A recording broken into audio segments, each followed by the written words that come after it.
ৰেকি এটুইনমেণ্ট actually online হয় নে নহয় তেনেকুৱা বহুতৰ কুৱেশ্যন আহে, বহুতৰ ডাউট থাকে। মই যেতিয়া ফাৰ্ষ্ট শুনিছিলোঁ যে অনলাইন এটুইনমেণ্ট পচিবল নহয়, কাৰণ মই নিজে অনলাইন এটুইনমেণ্ট লৈ পিনে অনলাইন শিকিছোঁ। মই টোটেল মোৰ 4জন গুৰু আৰু সকলোৰ পৰাই মই অনলাইন এটুইনমেণ্ট লৈছোঁ আৰু এনাৰ্জিও ফিল কৰিছিলোঁ। বাট যিয়ে নহওক, কিছুমান বস্তু শুনাৰ পিছত ডাইৰেক্ট বিলিভ কৰাটো বাৰু মানে শুনাৰ পিছত ডাইৰেক্ট বিলিভ কৰি ল'লোঁ সেইটো ঠিক নহয়। আৰু মই সদায় কথাবোৰ লিংক কৰি চাওঁ যে মানে কিমান দূৰ সঁচা নে মিছা। ফাৰ্ষ্ট কথা হ'ল কি ৰেকি এটা ডিষ্টেঞ্চ হিলিং, তাত ডিষ্টেঞ্চ চিম্বল থাকে। যোনে যোনে ৰেকি কৰে তেওঁলোকে গম পায় যে আমি ফটো ইউজ কৰি বা টেডি বেয়াৰ ইউজ কৰি তেনেকৈ দূৰত মানুহ এজনক হিলিং কৰিব পাৰোঁ। কিন্তু ৰেকি যেতিয়া ফাৰ্ষ্ট আহিছিলে, ফাৰ্ষ্ট যেতিয়া ইনভেণ্ট হৈছিলে, তেতিয়া কিন্তু মোবাইল ফোন নাছিলে। তেওঁলোকে ডিষ্টেঞ্চ হিলিং তথাপিও কৰিছিলে পুতলা লৈ পিনে। তাৰপিছত যেতিয়া মোবাইল ফোন আহিলে তেতিয়া ফটো লৈ পিনে হিলিং কৰা হ'ল। সেই বস্তুটো কিন্তু চবেই একচেপ্ট কৰে। যিমানবোৰ গ্ৰেণ্ড মাষ্টাৰ আছে তেওঁলোকেও হয়তো ফটো নাইবা পুতলা লৈ পিনে তেওঁলোকে হিলিং কৰে।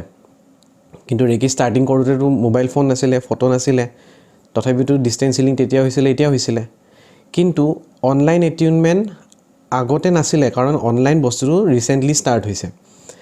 আৰু ৰিচেণ্টলি ষ্টাৰ্ট হোৱাৰ পিছত বহুতে সেই বস্তুটো অপ'জ কৰিলে যে অনলাইন এটিউনমেণ্ট নহয়।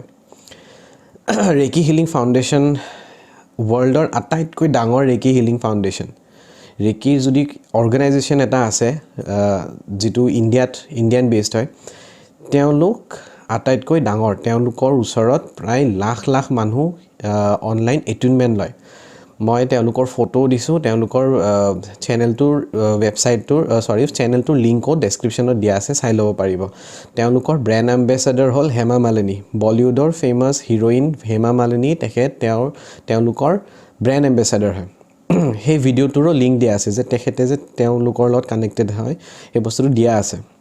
চ' ইমান ডাঙৰ এটা অৰ্গেনাইজেশ্যন যোনে অনলাইন শিকাই আছে, চ' তেওঁলোক ভুল নেকি? চ' সেইটো এটা ডাঙৰ কুৱেশ্যন।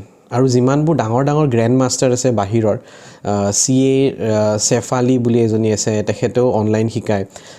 তাৰপিছত অৰ্চনা ভদৌৰিয়া আছে, তেওঁলোকেও চব অনলাইন শিকায়। মই নিজে অনলাইন শিকিছোঁ, আৰু য'ৰ পৰাই মই অনলাইন শিকিছোঁ তেওঁলোকে ফাৰ্ষ্ট ডুবাইত ৰেকি ষ্টাৰ্ট কৰিছিলে। ডুবাইত বহুত বেছি দিন হোৱা নাই ৰেকি ষ্টাৰ্ট হোৱা, কিন্তু মই য'ত শিকিছিলোঁ মোৰ যিজন গুৰু আছিলে তেওঁলোকে ডুবাইত ৰেকি ষ্টাৰ্ট কৰায়। আৰু এতিয়া ডুবাইত ৰেকি বৰ্তমান হস্পিটেলবোৰতো ফেমাছ। মানে হস্পিটেলত পেচেণ্টক অপাৰেশ্যন থিয়েটাৰত যেতিয়া লৈ যায় তেতিয়াও ৰেকি দিয়ে, আৰু যেতিয়া অপাৰেশ্যন থিয়েটাৰৰ পৰা ওলাই আহে তেতিয়াও ৰেকি দিয়ে। চ' কিমান ডাঙৰ কথা সেইটো বস্তু এটা চাই ল'ব। আৰু যদি ডিষ্টেঞ্চ হিলিং পচিবল তেতিয়াহ'লে ডিষ্টেঞ্চ এটিউনমেণ্টো পচিবল। মোৰ ষ্টুডেণ্ট যিমান আছে তেওঁলোকে চবেই ফিল কৰিছে, যেতিয়া এটিউনমেণ্ট দিছোঁ তেওঁলোকে এনাৰ্জি ফুল কমপ্লিটলি ফিল কৰিছে। আৰু লগতে মই এইটো বস্তু মই বহুত প্ৰাউড ফিল কৰোঁ। হয়তো কোনোবা ভাবিব প্ৰাউডি বুলি ভাবিব পাৰে, কিন্তু মই এটা বস্তুলৈ মই বহুত প্ৰাউড ফিল কৰোঁ যে যোনে অফলাইন শিকিছিলে, অফলাইন এটিউনমেণ্ট লোৱাৰ পিছতো তেওঁলোকে ফিল নকৰিলে আৰু মোৰ ওচৰত আকৌ শিকিব আহিছে। সেই বস্তুটো মোৰ কাৰণে বহুত ডাঙৰ কথা। আৰু অনলাইন শিকোৱাৰ পিছত কিছুমানক মই অফলাইন যেতিয়া লগ পাইছোঁ ফেচ টু ফেচ, বহুত হেপ্পী। যেতিয়া মানে মানুহ এজনে কয় যে আগতে ক্লিয়াৰ নাছিলে, লগ পোৱাৰ পিছত বহুত বস্তু ক্লিয়াৰ হৈ গ'ল, এটা এচিভমেণ্ট টাইপ ফিল হয়, মানে ভাল লাগে। যিটো এটা ভুল ধাৰণা চবেই মাৰ্কেটত স্প্ৰেড কৰি থৈছিলে যে অনলাইন এটিউনমেণ্ট পচিবল নহয়, অনলাইন এটিউনমেণ্ট দিয়াৰ পিছত এতিয়া চবেই ফিল কৰিব ধৰিছে। সকলোৰে এটা বেলেগ ধৰণা, যিটো বস্তু তেওঁলোকে অফলাইনত পোৱা নাছিলে, অফলাইনত বহুত বস্তু তেওঁলোকে শিকা নাছিলে, অনলাইনত ক্লাছ কৰাৰ পিছত তেওঁলোকে বহুত বস্তু শিকিলে। এতিয়াও তেওঁলোকৰ লাৰ্ণিং প্ৰচেছ চলি আছে, ডেইলি কিবা না কিবা নতুন কথা শিকি আছে। চ' এইটো বস্তু এটা ভাল লাগে। কোনোবা প্ৰাউডি ভাবিলেও মোক ভাবিব পাৰে, আই ডোণ্ট মাইণ্ড। বাট মই প্ৰাউড ফিল কৰোঁ মোৰ ষ্টুডেণ্ট লৈ পিনে যে তেওঁলোকৰ এক্সপিৰিয়েঞ্চ বহুত বেছি ভাল ৰেছপঞ্চ পাই আছে। লগতে আৰু এটা বস্তু এনেকুৱাও হ'ব পাৰে, মেবি মোৰ মনে কয় যে এটা সময়ত যেতিয়া কম্পিউটাৰ ষ্টাৰ্ট হৈছিলে, কম্পিউটাৰ যেতিয়া অফিচবোৰত দিছিলে, তেতিয়া যিমানবোৰ গভৰ্ণমেণ্ট এমপ্লয়, মানে আগৰ যিমানবোৰ গভৰ্ণমেণ্ট এমপ্লয় আছিলে, তেওঁলোকৰ কি হৈছিলে, তেওঁলোকৰ কম্পিউটাৰ নলেজটো নাছিলে। চ' তেওঁলোকে কম্পিউটাৰ যেতিয়া ব্যৱহাৰ কৰিব দিছিলে ভাল পোৱা নাছিলে। এতিয়াও যেতিয়া অনলাইন ক্লাছেছ ষ্টাৰ্ট হৈছে স্কুলবোৰত, তেতিয়াও এনেকুৱা হৈছে যে কিছুমান টিচাৰে অনলাইন ক্লাছটো কৰিব পচন্দ নকৰে, কাৰণ টেকন'লজিকেলি তেওঁলোকে টেকন'লজি সিমান এটা গম নাপায়। টেকন'লজি কেনেকৈ ইউজ কৰিবলৈ, কি কৰিব লাগে সেই বস্তুটো গম নাপায়।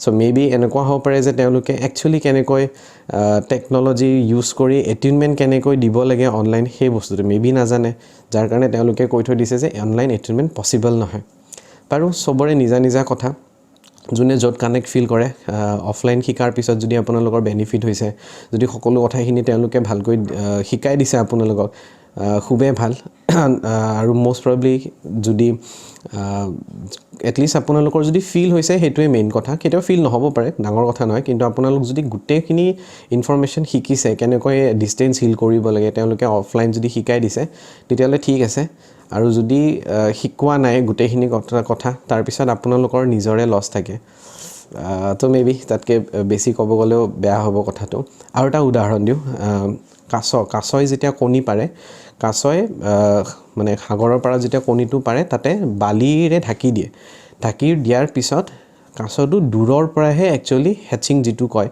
হেচিংটো কৰে কিন্তু সেই হেচিঙৰ টাইমত যদি কাছটো মৰি যায় কণীকেইটাও ডেভেলপ নহয় চ' কাছই দূৰৰ পৰাই কেনেকৈ কৰিব পাৰে সেই বস্তুটো ডিষ্টেঞ্চত হৈ যায় হয়নে তেটো নেচাৰত অলৰেডি আগৰ পৰাই সব বস্তু চলি আছে এই বস্তুটো ৰিচাৰ্চ কৰি চাব দেখিব যে কাছই কেনেকৈ হেচিং কৰে আৰু কাছটো যদি জিন্দা থাকে ঠিকে থাকে তেতিয়াহ'লে কাছৰ কণীৰ পৰাও কাছৰ পোৱালিবোৰ ভালে ভালে ওলাই আহে চ' সেইটোৱে মোৰ ক'ব লগা আছিলে যে অনলাইন এটেইনমেণ্ট একচুৱেলি পচিবল হয় আৰু ৰিচাৰ্চ কৰে এনেকুৱা নহয় যে কোনোবা কৈ দিছে মই কৈ দিছোঁ সেইটোতে বিলিভ কৰি ল'ব সেইটোও নহয় অলপ ৰিচাৰ্চ কৰক ষ্টাডি কৰক কি হৈ আছে একচুৱেলি কেনেকুৱা কি হৈ আছে তাৰপিছতহে ডিচিশ্যন এটা ল'ব থেংক ইউ